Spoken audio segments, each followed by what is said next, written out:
Welcome to the Resilient Retail Game Plan, a podcast for anyone wanting to start, grow or scale a profitable creative product business with me, Catherine Erdley. The Resilient Retail Game Plan is a podcast dedicated to one thing, breaking down the concepts and tools that I've gathered from 20 years in the retail industry and showing you how you can use them in your business. This is the real nuts and bolts of running a successful product business, broken down in an easy, accessible way. This is not a podcast about learning how to make your business look good. It's the tools and techniques that will make you and your business feel good.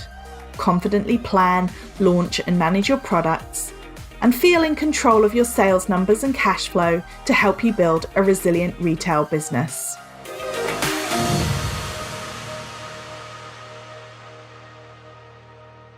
Welcome. It's episode 46 of the Resilient Retail Game Plan. Thank you so much for listening. My name's Catherine Erdley. I am your host as well as the founder of the Resilient Retail Club.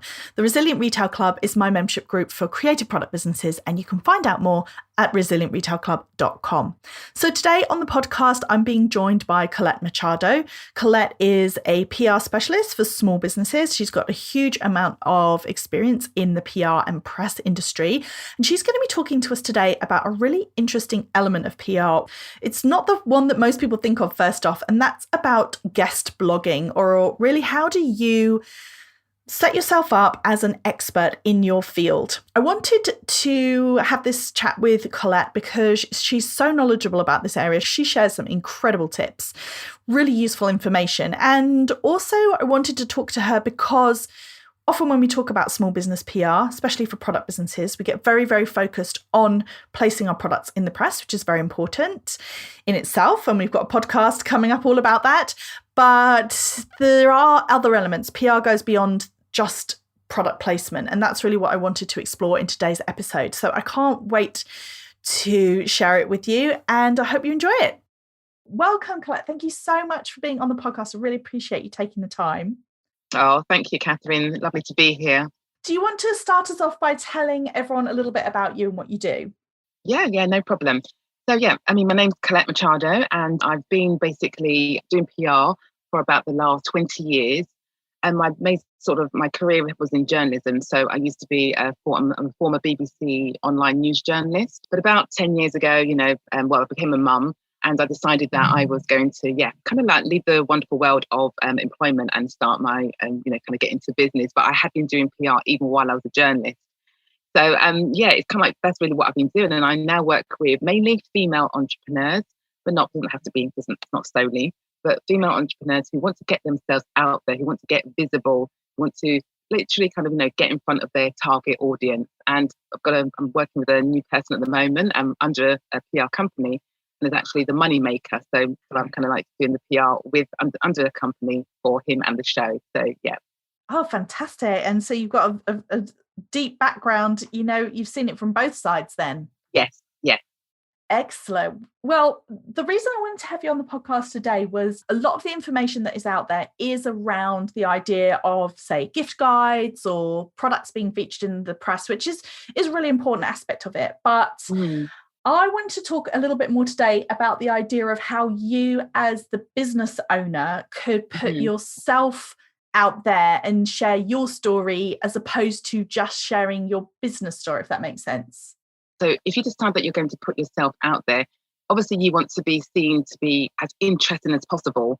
And that's what journalists are looking for. That's what bloggers are looking for. So those of you that perhaps haven't got to that point yet of putting yourself out there thinking, oh, should I do this and should I not? And I don't want to actually be, I don't want to be the person that's got my face there. Well, the truth is with guest blogging, you don't have to be. It's always about what's in it for them. So what's in it for the guest blog that you are going to write for?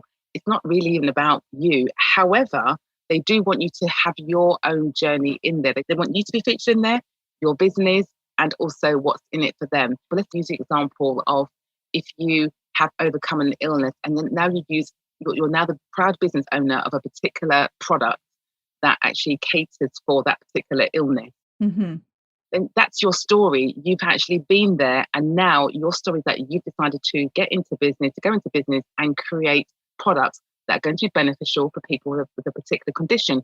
That's what they want to hear. What was your journey? How did you get there? And, why should people be reading the post that you're going to write? So it's about putting yourself in their shoes. So if you wanted to approach somebody to say, hey, would you like me to produce a guest blog for you? Then again, it's not focusing on how do I sort of shoehorn my business into their business. Yes. It's focusing on how can I help them and what would appeal to them. Absolutely, Catherine. Yes. So by the sheer nature of you being the person that writes the article, and because at the end, what normally happens is that you get your business promoted at the end. It might say, Jane Williams runs a business called We Are Health, etc., etc. So your business will get promoted, and mainly and most likely, your website at the end anyway. Your role is to provide value. The reason why they've asked you to actually write for that particular blog is because it's either because you reached out to them, you've seen a blog that you think, actually, I'd like to write for this blog. And importantly, this is where my target audience is. So it is okay. You are doing it for your benefit, for your business. That's why you're reaching out in the first place. However, what you are also doing it for is to provide value who could potentially become, your clients, could potentially, go into your mailing list, etc. So it is literally a bit of a combination of, yes, you getting your business out there via your story, your business story, your personal story, and, providing value to those people that are going to read it. Yeah, this is such an interesting point that you're making as well about this positioning, because really when we're talking about this kind of idea about getting yourself out there, getting your story out there, using a tactic like guest blogging where you're reaching out to somebody who also owns your audience and offering them a piece of content, because let's face it, all platforms need content, right? Everybody Absolutely. needs content. So you can offer them something genuinely valuable to them, but can you talk a little bit more about why it's valuable as a business owner to position yourself as an expert? Absolutely, yeah. That's music to my ears. Whatever career you've had, if you are a business owner now, and I know all of you who are listening, I'm pretty sure you're either in business or thinking about going to business, probably the majority of you being in business. So you may have been doing what you've been doing in terms of your business for the past 10, 15 years. Let's say, for example, you run a fitness business. Now you've become, maybe you was a fitness instructor and you're, at some point, and you decided to now run a fitness business. And you might even decide that you're going to have a fitness or a product line, okay? So you are not just a business owner. After 15 years, it's very likely that you've become an expert at what you do. You know more than me. If you're a fitness business owner, you will definitely know more than me, because it's something that you've actually had to take on, to grasp, to kind of really actually know, what is this product line that I'm putting out there. You've actually done your research. So a lot of people, and especially women, find it very hard to actually see themselves as an expert, but they then forget all those things they've done in the past. So maybe you've probably done various exams and so on to do what you do, whether it's been in your career, your job, or in your business.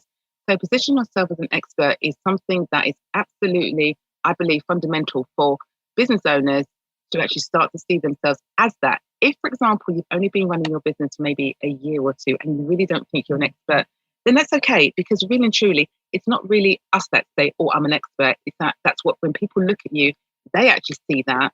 So it's okay for you not to feel that way if you've only been running your business for a short period of time. But if you have for like 5 years plus or so, you very likely are. So it's absolutely essential for you to see yourself at that, because that's how you'll build the confidence to put yourself out there, to apply for guest blogging opportunities. When you see, if you, for example, maybe got a friend or you went to a networking event and they said, oh, we're looking for writers for our magazine, for our blog. If you think, I've only been doing what I've been doing for a few years, now that's not me, you'll say, oh, I know a lady, she could be good for that, but why not you? Yeah. Yeah, why not you? And it's such a good point, because actually you have to climb a really, really steep learning curve when you start a business. And there's lots of examples that I can think of. But for example, I know people who run skincare brands who almost actually fit exactly the topic that you're talking about, where when you described maybe somebody had a condition and then that inspired them to create something. So I certainly know businesses who would exactly fit that profile, where that's exactly it. They maybe had eczema or dry skin conditions and they created a product to speak to that. Or there are people who run organic kids brands, and they've done so much research into organic cotton, into zero waste, into how to mend things, how to create products that last longer, that don't get holes in the knees so quickly, all this sort of thing. So those people may not see themselves as the expert, but actually even sort of 2-3 years of being steeped in this research of reading everything about all of these, all of these different elements, that does then put you into position. Absolutely. Where if somebody was writing a clean living blog and they wanted something about natural skincare, you'd be perfect for that. Or equally zero waste, what's next for zero waste, then absolutely you could step up and say, well, this is how it works for my business. Absolutely. And I think a lot of business owners forget that, research and your knowledge is not just gained through, of course, your experience and just through knowing it in your head right now. So what I mean by that is that the clients that you've had, very likely there's going to be at least a few of your clients that are potential case studies. Also, this wonderful world of the internet, we don't have to go far, of course, to just find information. So when you're writing a guest blog, it doesn't all have to come from your head, is what I'm trying to say. It's a combination of what's in your head, the clients that you've worked with, your previous experience across the last 5 years, 10 years, etc., what you've come across yourself that you read maybe on a daily or weekly basis. Obviously, if you are, let's say, if you run a cake company, you kind of get cake magazines and you've done cake courses, and you've actually gained a lot of research. And then just simply information that you'll see on the internet while you're writing that guest blog. So in a way, there's so many of the business owners that, listen to this right now. Honestly, without a doubt, you can put yourself forward for guest blogging opportunities, and should do.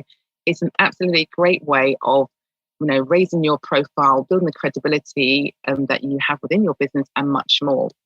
And if you are somebody perhaps who gets a little bit more, maybe doesn't like to speak as much, but guest blogging, you can write it all out. You can, it's slightly less intimidating, I think, possibly. What would you say? Oh, totally agree with you. Yeah, totally. I mean, when I first got into journalism 20 plus years ago, one of the things I never really wanted to do was radio or TV. And I think it was because I just liked the kind of calmness of being able to write in your own time. So although I've written as a BBC journalist, I used to write breaking news, and that had to be done in about 5 minutes, really, under very tight deadlines. But when you write in a guest post or an article, the great thing about that is that you can write that in your own time. Now, obviously, there is a thing about perfectionism and not sort of spending days and days and days and weeks on it. But definitely you can, without a doubt, improve it and get someone else to have a look at it and look at it, and say, actually, by the time you've finished it, you're probably like, actually, this is not bad. And of course, there's so many examples. You'll look on the internet and go onto other websites and see, how other people are writing their guest blog posts and blog posts. So really and truly, there's a lot of guidance that we have got. So it's just really, I think the main thing about guest blogging is just to actually, number one, know that you are in a position as a business owner of being able to guest blog and write for a site. Number two, I say it's actually about knowing your audience as well. So who do you want to write for? It can't just be for anyone and anywhere, because that may not be where your ideal target audience is. You need to obviously make it worth your while. Yeah. Number three, you need to actually know what is it you're writing about. If you do run a hair care company, there's obviously so many different angles and so many different things you could write about in terms of hair. But what should you be writing about? Well, what does your target audience want to read about? And I've got a little bit of a tip on how you can kind of come up with angles for your subject. So I'll talk about that. Oh, okay. That sounds exciting. So it's a question, do your research, figure out who you want to be featured by. First of all, I guess, get yourself comfortable with the fact that you are an expert and you can pitch yourself in that way. I'm sure some people listening are thinking, okay, all right, maybe I'm coming around to this. I might not be the biggest fan of, say, putting my face out there, but I think I could write a piece. How would they even phrase that conversation? How would that conversation go with basically the pitch? What would that even look like to, let's say you find a blog or a site that has a blog that you think, yes, this would be a great fit for me? It's really about, first of all, knowing you and knowing what you're about and knowing your niche. Yeah. If you do run a hair care company, for example, is it a particular type? Not just necessarily the brand, but Is it actually aimed at people with curly hair? Is it all natural products in the products? So actually, it's about knowing what kind of business owner are you in that field that you are in. So really knowing your niche. When you get clear on that, and that's really when I work with clients, that's one of the first steps. Spend kind of really as long as it needs to be on knowing their niche, because you don't want to be just run a hair care company or products and it doesn't have a particular niche or specialism. So it's really about kind of like honing in on what that niche is. Once you're clear on that, then you'll be in a better position to actually be able to pitch to a journalist or blogger, asking them to write for them, because you are putting you in that. Now, as I said earlier, in addition to you knowing who you are and what you do, which is what you need to let them know in the pitch, what you also want to do, make 100% sure what's in there, is why you are the person that should be writing this. It's not you. I mean, you can, in fact, even some people, when they write their pitch, they do even say, why am I the best person to write this? And then what you're doing there is you're matching up who you are and what you do with what that particular blog is about. Giving you a bit of a little bit. Hi, my name's Jane. I came across your site called Twitter last week, and I thought what I do is a great fit for it. I am a blah, blah, blah, blah, blah, and I feel that I would be able to share with your readers X, Y, Z. I would be able to write about, and then what you want to do there is hone in on what you feel that you could share with those readers. If it sounds of interest to you, I would love to have a chat. Please get in touch. Keeping it really simple. So giving you almost a little bit of a verbal template there. When I work with clients, that's what they kind of do, is kind of get them to actually write their pitch, and then I look at it. So now my work is pretty much, I used to at one point do PR for people, and I still do. But now what I do is I like to engage the person in their own PR, in their own outreach, because they then can do it themselves when they need to. So yeah, that's pretty much the way forward to, write it, quite short, nothing too long, that you kind of capture the blogger or the journalist's interest. So let's say, for example, you were, I don't know, a brand that sold homewares, then you might pitch to, say, an interiors blog and say, I am blah, blah, blah. This is what I can write about. And then would you give them then a choice of 2 or 3? So I could write about home trends for this year, or I could write about the growth of zero waste homewares or ethical homewares, or, would you give them sort of 2 or 3 different options? You can give them 2 or 3 options. I'd say maybe 2 at the most. I would advise to go for 1. You're pitching that particular angle, and I'll come back to that word angle in a moment. But you're pitching one particular angle, and that's because you've actually done your research. Unfortunately, if we had like sort of 2 hours, I'd be able to sort of share all the different steps. But I'm just going to hopefully touch on a few things that might be useful for your listeners today. You've done your research, so you know that particular angle that you're going to pitch is timely, it's relevant, it's something that actually you believe, and it is about, that you believe will be relevant for the readers of this particular blog. Now, that's because you haven't just said, oh, I've got an idea and I'm going to actually pitch this idea. No, the reason why you shouldn't do just that is because that idea that you have got in your head may well be on that site already, or it may have been on the site last week, so maybe it's still on the site, but it's just further down. So what it is that you want to actually put yourself in the best position of kind of getting a yes. Me, when I work with clients, it's all about getting a yes. That's your end result. And how you get your yes is by actually making sure that you've done a good amount of research. You could have 2 blogs in front of you and you say, oh, which one should I pitch to? Now, very likely they're going to be slightly different from each other. Even if they're both about, let's say, raw food, one of them maybe have a slightly different target audience to the other. Yeah, slightly. So, and also the tone of it, or the feel of that particular blog is going to be different from the other. No newspaper is the same, or no magazine is the same. No blog site is exactly the same as another. It's about matching up what you do with the site that you're going to reach into. So it's about looking at how can you provide the best value to this site, and how you can do that is by actually doing your research and making sure that the angle that you are pitching is correct. So rather than saying, I would like to write about ethical clothing for children, okay, well, what about ethical clothing for children? You should have done a little bit of research, or maybe quite a bit of research over, maybe days before, the couple of weeks before, and finding out what's the angles that are around that you think would be good to pitch. So it is about honing in and bringing it down to the real raw detail of what is it about ethical clothing that I want to write about. Is it why 2021 is the year for ethical clothing for children? Is it that, it's on the increase? There's to be something that you can think about that will be relevant for the readers. Reaching out for guest blog posts, obviously people are thinking, how do I do that? Okay, so hopefully I've covered a little bit of the how in terms of the verbal template, I'll call it. But actually, what about how can you find guest blogging opportunities? Because that's another thing that a lot of people are sort of stuck on. They say, okay, I've got a couple of angles, and actually I do think this will be a great angle. That's great. And they're thinking, well, but where do I, where can I pitch to? So for most business owners, they have probably a few different sites that they might like, that they kind of go into, that they feel that their target audience is, or they know, and that's fine. But of course, there's so many others. So one of the tips I'll kind of give is that, and some of your listeners here will probably have heard of this already, but there's something called journo request. Yes. Yes, okay.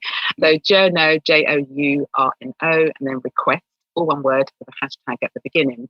The great thing about journo request is that it is about commonly used hashtag for journalists and content creators to connect directly and enable collaborations really easily. So it's actually journalists pitching for you to write for them. Now, why I'm mentioning journo request, because I know we're talking about guest blogging today, but when you can actually sign up to journo request. If you just type it into Google, journo request, and the website will come up, and you can sign up and get a free daily email. But in that email, as well as national newspapers and magazines, so on, looking for people, looking for business owners to be featured, it's also actually asking people to write for them. You'll see some kind of opportunity. You'll see places that you think, oh, actually, I am this. I fit that description. There is also blogger request. It's sort of similar to journo request, not as popular as journo request. It's actually bloggers reaching out for people to kind of be part of their site, but also it's actually a place you can actually look for influencers. So I encourage you to check those both out. Hashtag blogger request, hashtag journo request, and also PR request. Another tip I'd like to give is that in Google, you might want to put subject fitness blogs, and some fitness blogs will come up. In fact, a lot will come up. However, it doesn't mean that you're going to be able to necessarily write for all these ones, because some of them are probably not necessarily looking for writers, and some of them might be small blogs, just maybe owned by somebody, maybe just started a couple of months ago, so don't necessarily have a lot of followers. However, what you can do is in Google, write the words write, so WRITE, space, for the word for, FOR, space, us, US, of course, and then space, and then the plus sign, space, and then your niche area or your business area. So even if you write the word fitness, you will see a whole page of links that will say write for us, and then then it will actually kind of give you email addresses. So what it is that these are actually blogs, quite large blogs maybe, that are looking for people to write for them. Wow, those are some amazing tips. And I know, again, so there's so many different elements of guest blogging. So there's the finding the guest blogs to write for. There's thinking about the angles, and there's thinking about, is this the right place for my target audience? Because, let's be honest, when you sit down and write any article, whether it's for your own site or any blog post, there's time involved in that. So that's why you don't want to be just writing for any site. Also, you want to be writing for a site whereby your target audience is there. And again, it's about, like I said, matching up. So one of the things that some people find difficult is the angles. Yeah, I worked with a lady one time, and she said, I've got so many different ideas, but I just don't know how to put this into titles for my blogs, and I don't know what angles to come up with. So luckily we're working together, but this is a bit of a free tool that I can share with you. It's called Tweak Your Biz Title Generator. Tweak Your Biz, TWEAK. Yes, definitely. So TWEAK, and then Your Biz, BIZ, and then Title Generator. So all single words. If you put that into Google, the website will come up. What this site is, I think it's absolutely great. I absolutely love it. What you do is you type in your subject, and what it does, it gives you different categories of angles. So for example, it will kind of like give you how to. So how to blah, blah, blah, how to blah, blah. So different types of articles under that begin with how to. Then you'll have questions. So in other words, so should I use this particular product on my face? Whatever your business is, whatever your angle is, you can type that into Tweak Your Biz, and it will actually show you angles and titles that you could actually do for your guest blog. Amazing. So, wow, I feel like you've given so much incredible information here. So now anyone listening to this, you can not only start thinking about where you want your angles to be, you can start thinking about, you've got some great tips here in terms of actually finding guest blogs to write for, which is amazing, really fantastic. I would encourage anyone listening as well to really think about this, because as you said, often we talk about know, like, and trust being really important for people buying our products from us. But actually, one of the ways that people will trust you is if they perceive you as an expert. And actually then writing as an expert, is a great way to establish that authority and really encourage people to perceive you as the expert. It's really the way forward, because, we're obviously we're in a crowded marketplace, as we know. So you want to actually stand out as that expert. As they say, you don't want to blend in with everybody else, because it's now a situation whereby if you put yourself in that position of being seen as that expert, what will happen is you get journalists coming to you because they actually, want to feature you. I have a friend who's a psychologist, a birth trauma expert she is. And so she doesn't necessarily, she could work with me, but she doesn't need to, because she has journalists coming to her to ask her to write for the Sunday Times or wherever, really. So yeah, the clients I work with are people that kind of want to kind of get out there, but just need a bit of help, and a little bit of, help maybe on their blogging strategy, on their PR strategy, that just, may have the ideas and just, but really want some sort of direction. So yeah, that's what I do. But yeah, it's really about putting yourself out there and knowing that you can write for other sites. You can, be visible, whether it's speaking, guest blogging or so on. Yeah, absolutely. Yeah, and I'm sure a lot of this, what we talked about in terms of finding your sort of pitching and finding your angle, probably goes for if you've nailed guest blogging and you're like, yes, I can do this. Yes, this is it. I'm going to go for it. Then that's when you can start thinking about pitching yourself as a speaker. Yeah, absolutely. Because your expertise is your expertise. And as you rightly said, Catherine, whether it's in writing or verbally, and what I'd say is that, how to get started as sort of a small networking group. Now, obviously, due to the kind of last year and a half we've had, not networking events have been on hold, but, fingers crossed, we're sort of going to be up and running again soon. So your local networking group that may have 5-10 people, that's absolutely fine. The speaking doesn't have to be that you're going to go and start speaking on the stage. Probably very similar to when I work with a client, they say, oh, I want to get out there, I want to do PR, but I'm not ready for the TV yet. And I say, absolutely fine. Do not worry. Most business owners are not ready for the TV yet. We'll start small. So guest blogging. My thoughts are guest blogging and speaking, perhaps at either local networking groups. And that's what I've done. I've spoken at a couple of networking groups and talked about PR, how to do your own PR, how to get PR for your small business. And, it's great. So now, last year I was asked to speak in front of about 50 people. And it was great because I actually had built up that confidence to speak, in front of a small group. So I was now, okay, this slightly larger group. But right now, in terms of being timely online, of course, we've been everyone who's been networking has been mainly networking online.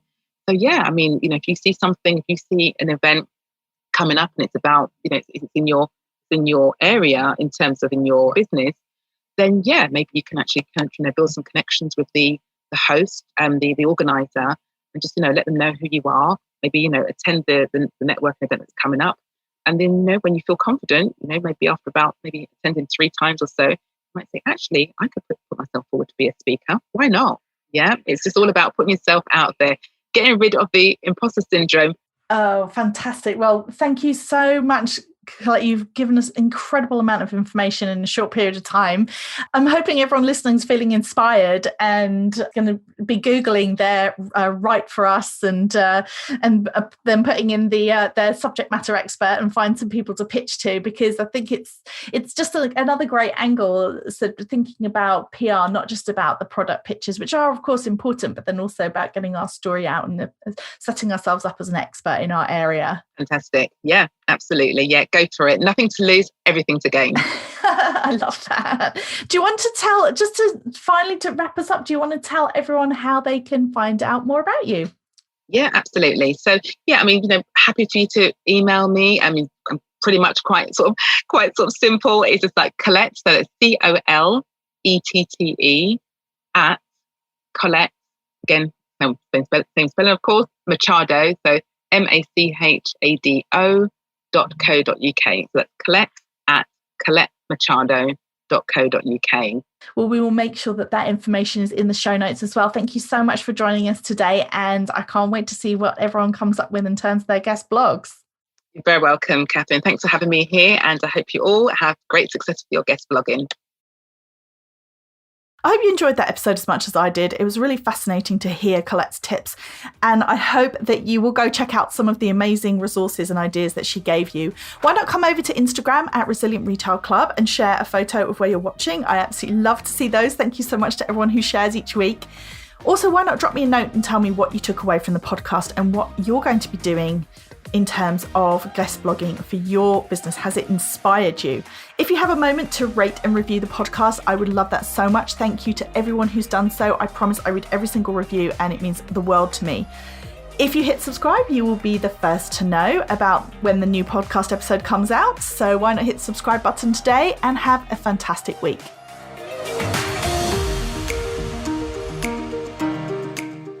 If you've enjoyed this week's episode, then I invite you to check out resilientretailclub.com.